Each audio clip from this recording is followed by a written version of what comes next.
अगर हम उनकी इंडिया की इकोनॉमी देखी जाए तो वो ट्रिलियंस में है, $6 ट्रिलियन है इस टाइम। अगर हम देखा जाए कि अगर वो आईटी के लिहाज से देखा जाए तो इस टाइम जो इंडिया है वो उनका आईटी में एक दुनिया में एक उनका एक नाम बन चुका हुआ है। हमारे बने हुए 75 साल हो तो गए हैं, लेकिन बात यह है कि हम उनसे तकरीबन 10 साल पीछे हैं। तो हम उसका फेस नहीं कर सकते, उनका मुकाबले नहीं कर सकते।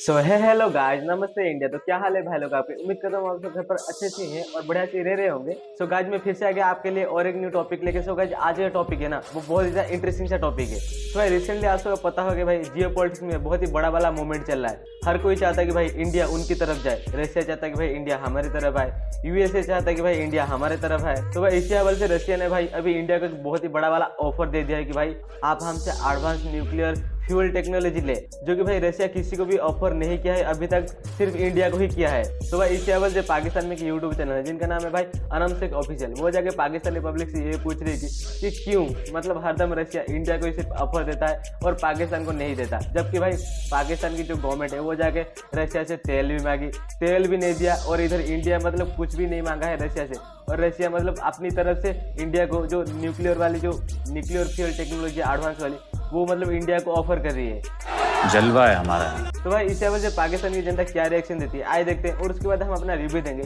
तो चलिए भाई बिना देरी के वीडियो को स्टार्ट करते हैं। लेकिन मैं उससे पहले अगर भाई आप मेरे चैनल पर नए हैं तो प्लीज़ मेरे चैनल को जल्दी सब्सक्राइब कर दीजिए, एक लाइक कर दीजिए और एक कमेंट कर दीजिए, जिससे भाई मुझे बहुत ज़्यादा मोटिवेशन मिलती है आगे आपके लिए ऐसे वीडियो लाने के लिए और आप लोगों को एंटरटेनमेंट करने के लिए और आप लोगों को इन्फॉर्मेशन भी देने के लिए। तो प्लीज़ यार जल्दी से कर देना। तो भाई चलिए बिना देरी के अभी वीडियो करते हैं स्टार्ट। जय हिंद। इंडिया बहुत बड़ी मार्केट है, कंज्यूमर उनका बहुत बड़ा है, जिसकी वजह से इंडिया प्रायोरिटी है, रशिया की भी है, अमेरिका की भी है, या इवन चाइना की भी है। हम उतनी बड़ी हम इकॉनमी नहीं है, ना हम इकॉनमी है, ना ही हमारा एंड कंज्यूमर उतना बड़ा है, ना ही हमारी बाइंग कैपेसिटी उतनी बड़ी है। तो ऑब्वियसली वो उनकी फर्स्ट चॉइस है, इंडिया है फर्स्ट चॉइस। क्या लगता है जैसे डे बाय डे हमें कोई ना कोई आप भी सुनते होंगे अचीवमेंट सामने आती हैं दुनिया की, हम न्यूज़ सुने तो इस टाइम दुनिया इंडिया को सराह रही है, मोदी को सराह रही है।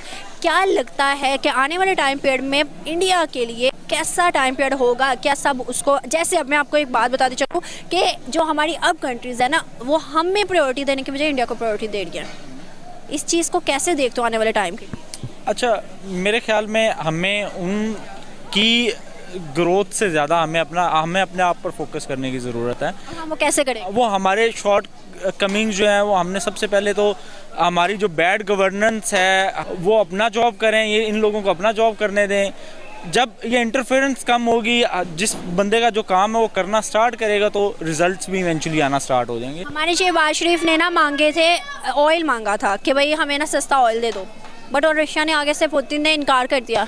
क्यों? रशिया ने देने से इनकार नहीं किया था। वो पहले इमरान खान की बात नहीं करी, मैं शहबाज शरीफ की बात करूँ, रिसेंट 3 से 4 हफ्ते पहले की बात है। नहीं, अभी बिल्कुल रिसेंट मेरे ख्याल में जो मेरी न्यूज़ सुनना आपको अंदाजा हो ठीक फिर ना हो सकता है कि, बट मेरे ख्याल में हम रशिया की तरफ गए, हमें वो सूट नहीं किया, हमारी गवर्नमेंट बदल दी गई, अमेरिका को वो चीज़ पसंद नहीं आई और हमें जो है वो बैक फुट होना पड़ा। तो ऑब्वियसली अगर आप एक स्टेप फॉरवर्ड करके बैक फुट होंगे तो उनका भी राइट है, वो भी बैक फुट हो सकते हैं। तो कोई बात नहीं है, आप दोबारा ट्राई करें रशिया से। अमेरिका की बात की है, अगर मैं अमेरिका ही की बात करूँ तो क्या रीज़न हैं जो कि हम अमेरिका के रीजंस हैं जो हमारे पॉलिटिक्स अमेरिका को खुश करने के लिए दूसरे मुल्क को इनकार करके नाराज़ कर देते हैं? क्यों हम उनके सैंक्शंस के नीचे दब जाते हैं? अच्छा, बेसिकली जब तक मैंने जो पहले बात की थी, जब तक हमें इंडिपेंडेंस नहीं मिलेगी ना आर्मी से, जब तक हम आर्मी की विश लिस्ट है, हम आर्मी की विश लिस्ट के मुताबिक अपना कंट्री चलाते रहेंगे, तब तक हम किसी भी कंट्री के साथ इक्वल फुटिंग्स पर हम बिजनेसेस नहीं कर सकते। हम अपने ताल्लुकात इक्वल फुटिंग्स पर नहीं रख सकते। आर्मी ने तो कह दिया 2021 से कि हम लोग जो हैं मुदाखलत नहीं करेंगे। अगर मुदाखलत नहीं कर रहे होते तो इमरान खान आज हमारा प्राइम मिनिस्टर होता। रजीम चेंज हुई। रजीम चेंज क्यों हुई थी?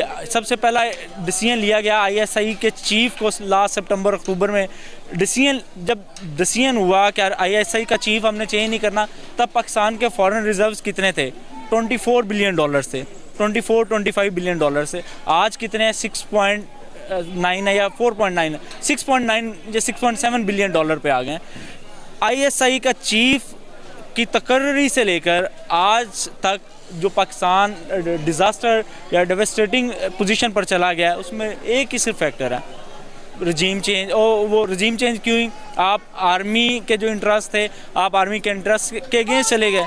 जब आप आर्मी ने जिस दिन इंटरफेयर बंद करना ख़त्म कर दिया, आपके रिजर्व्स बेहतर होंगे, आपकी मईशत बेहतर होगी, आप पाकिस्तान तरक्की की तरफ। रिजर्व्स जो हैं अपने ज़ाती रिजर्व वो 1 पॉइंट समथिंग है। 6 बिलियन में से 3 बिलियन आपका सऊदीया का और 3 बिलियन चाइना का है, और 1.7 बिलियन पाकिस्तान का। लगता है कि वो हमारे हैं, हम उसको यूज़ कर सकते हैं, इवन कि हम तो उसको शो पीस बना सकते हैं। 6 बिलियन को आप यूज़ नहीं कर सकते। 1.7 बिलियन आपका वो एक मंथ का भी, मेरे ख्याल में आप जो आपका इंपोर्ट बिल है वो उससे एक मंथ का भी इंपोर्ट बिल नहीं कलेक्ट कर सकते। टेक्निकली आप डिफ़ॉल्ट कर चुके हुए हैं। अभी डिक्लेयर्ड डिफ़ॉल्ट नहीं है, बट टेक्निकली पाकिस्तान डिफ़ॉल्ट कर चुका हुआ। अगर मैं बात करूँ गवर्नमेंट लेवल की ही, तो आपको पता है कि गवर्नमेंट ने इस मंथ जो है सैलरीज को रिफ्यूज़ कर दिया है।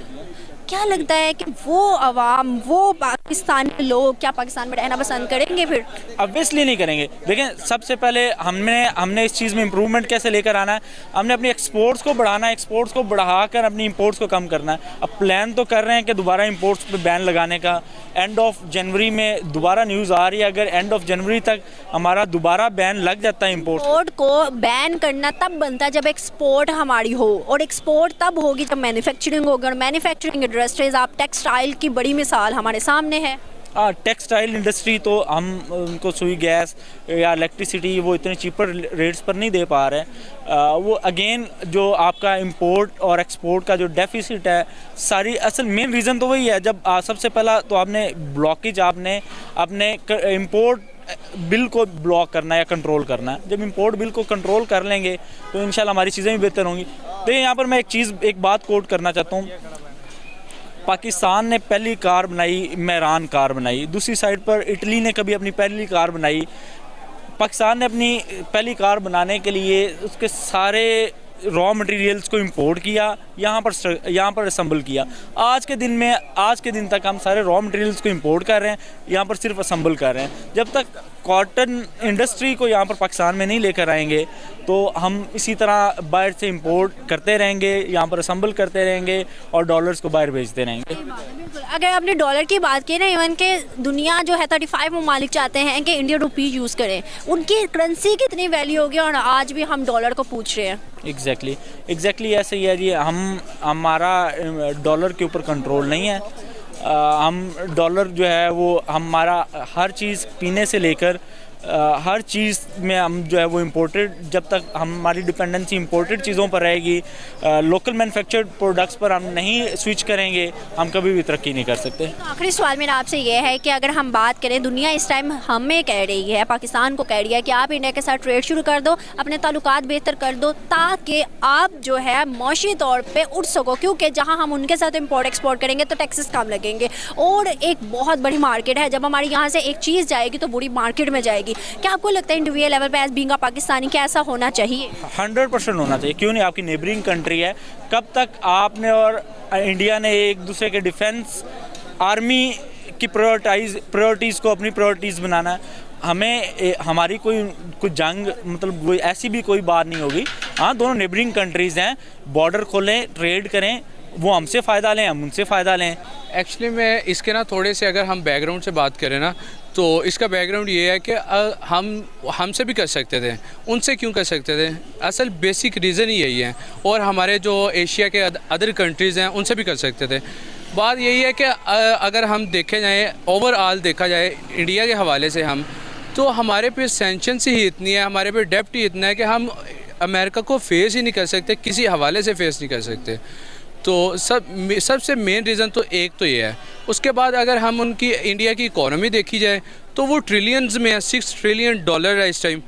तो अगर हम देखा जाए कि अगर वो आईटी के लिहाज से देखा जाए तो इस टाइम जो इंडिया है वो उनका आईटी में एक दुनिया में उनका एक नाम बन चुका हुआ है।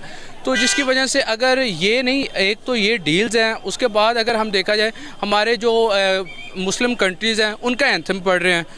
तो इसमें ओवरऑल अगर देखा जाए, फैक्ट देखा जाए तो इंडिया हमारे बने हुए 75 साल हो तो गए हैं, लेकिन बात यह है कि हम उनसे तकरीबन 10 साल पीछे हैं हम। तो हम उसका फेस नहीं कर सकते, उनका मुकाबले नहीं कर सकते। तो उन्होंने मुस्लिम कंट्रीज जो एंथम पढ़ रही है, क्या रीजंस लगती हैं कि मुस्लिम कंट्रीज उनको प्रायोरिटी दे रहे हैं? हम देखा जाए तो प्योरिटी सिर्फ इसलिए दी जा रही है कि हमारे मुस्लिम्स में ना इत्तेहाद नहीं है। हमने इत्तेहाद करने की कोशिश भी है, लाइक इमरान खान ने भी की है, और हम इमरान खान से पहले देखा जाए तो भुट्टो साहब ने भी की थी कोशिश। तो उसके उनकी क्या रीज़न सामने आई, उनके क्या मतलब उनका अगर देखा जाए कि उनके रिज़ल्ट्स क्या मिले, कि एक को बहुत सारे लोग मतलब उनका माइंड सेटअप ये है कि भुट्टो को सज़ा हो गई, तो जनरल ज़िया जो उनसे हैं वो मतलब शहीद हो गए, उनका जो सा वो प्लेन है वो क्रैश हुआ। तो मतलब ओवरऑल देखा जाए ना तो हम बहुत ही पीछे हैं, मतलब हमारे मुस्लिम्स में इत्तेहाद नहीं है।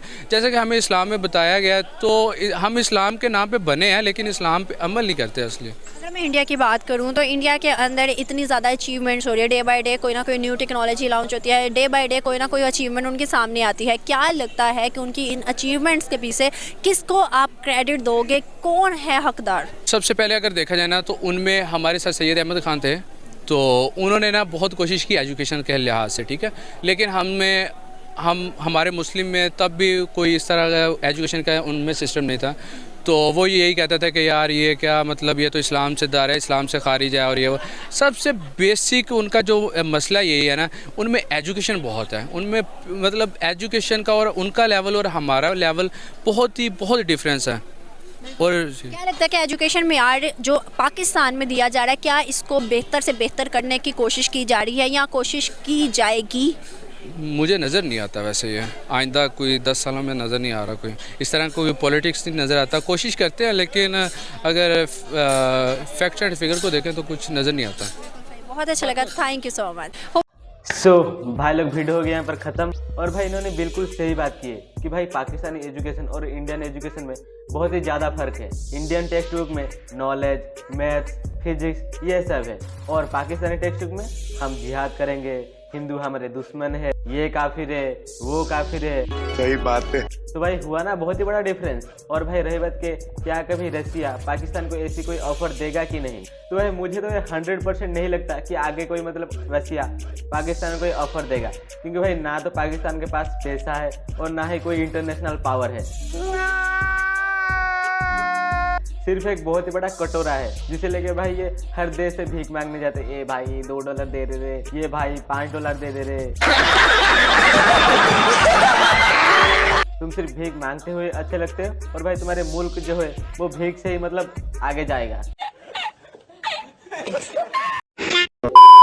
सो दैट्स इट गाइस, ये था इसका वीडियो। और भाई कमेंट करके बताएं वीडियो आपको कैसी लगी। अगर भाई वीडियो आपको पसंद आए तो प्लीज़ यार guys like, share, comment and subscribe कर देना।